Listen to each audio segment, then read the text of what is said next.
가만히 일하고 있는 저더러 우리 인이 건들지 말라고 소리치는 사람들이 있습니다. 심한 경우는 우리 편인 줄 알았는데 그게 아니라며 비난하는 분들도 있습니다.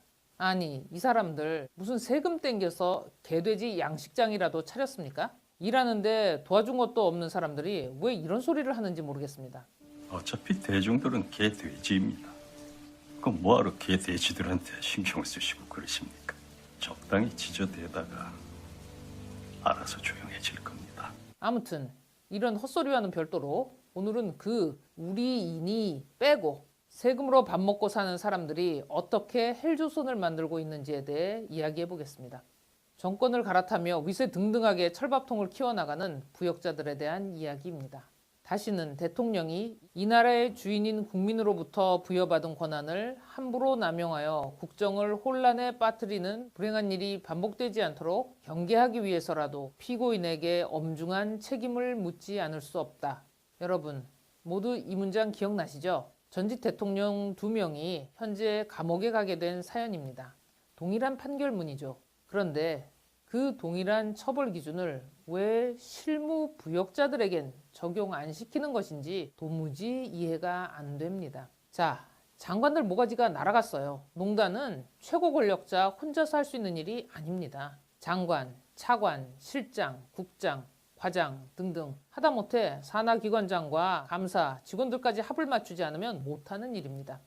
곳곳에 기생하는 빨대들이 사라지지 않는 한 아무리 촛불 들어도 바뀔 게 없다는 얘기죠. 거대한 시스템 곳곳에서 직권남용과 직무유기를 손발 착착 맞춰가지고 해주니까 가능한 것입니다.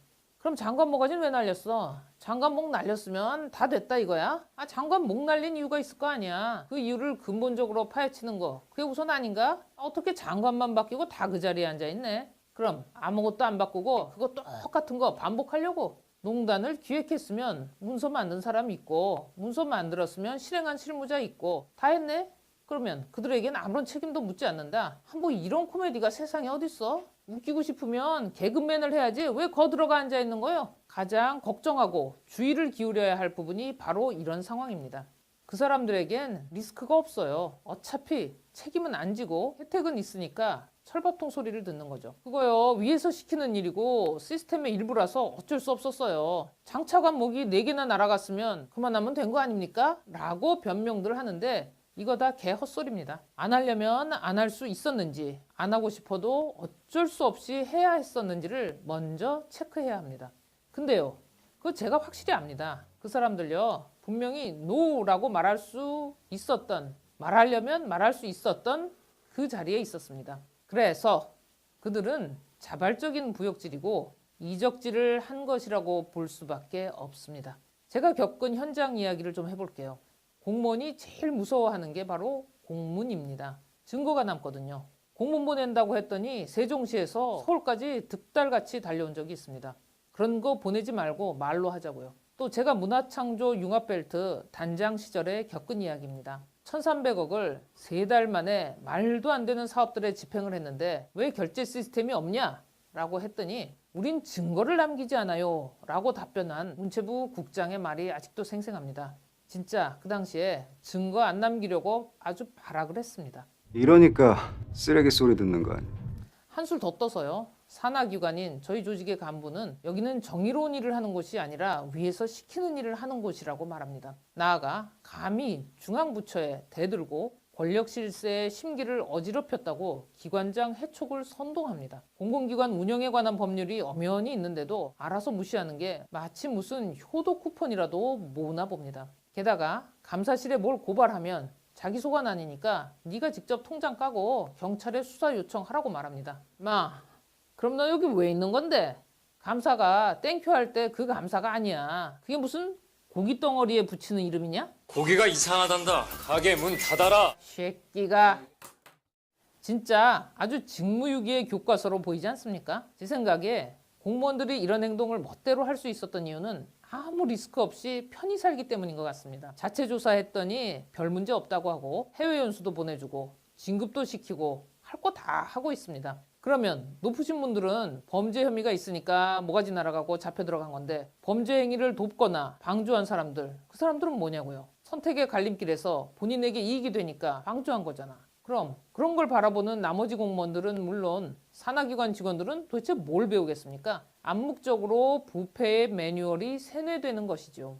아, 저래도 되는구나. 까짓 거 내가 직무유기를 하든 범죄를 저지르든 범죄를 방조하든 내 돈도 아닌 세금 엄한데 펑펑 쓰든 어차피 제일 위에 대가리만 작살날 텐데 알게 뭐야? 아따 여기 개 꿀보직이구먼? 그럼 나도 같이 꿀 빨아야지. 나는야 자랑스러운 대한민국 공무원. Fuck you very much.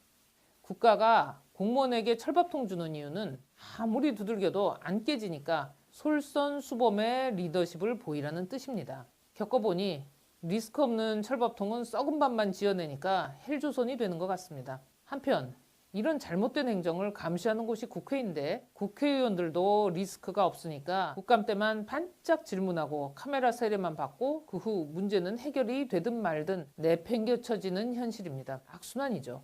공무원이 리스크 없는 철밥통이라서 문제라면 의원들에게는 리스크 없는 면책특권이 문제입니다. 뭔가 꿀리는 게 있으니까 안전장치가 필요해서 면책특권 쥐고 안 놓는 것이겠죠. 그런데 놀랍게도 과거에 국회의원의 특권들을 없애자고 말씀한 분이 계십니다. 홍준표 전 의원님의 경우 면책특권, 불체포특권이 사라지면 본인에게도 해당되는 사항인데도 그는 그걸 내려놓겠다고 했습니다. 이런 자세가 필요합니다. 그분한테 한번 여쭤보고 싶습니다. 공무원의 부역질에 대해서 어떻게 생각하시냐고.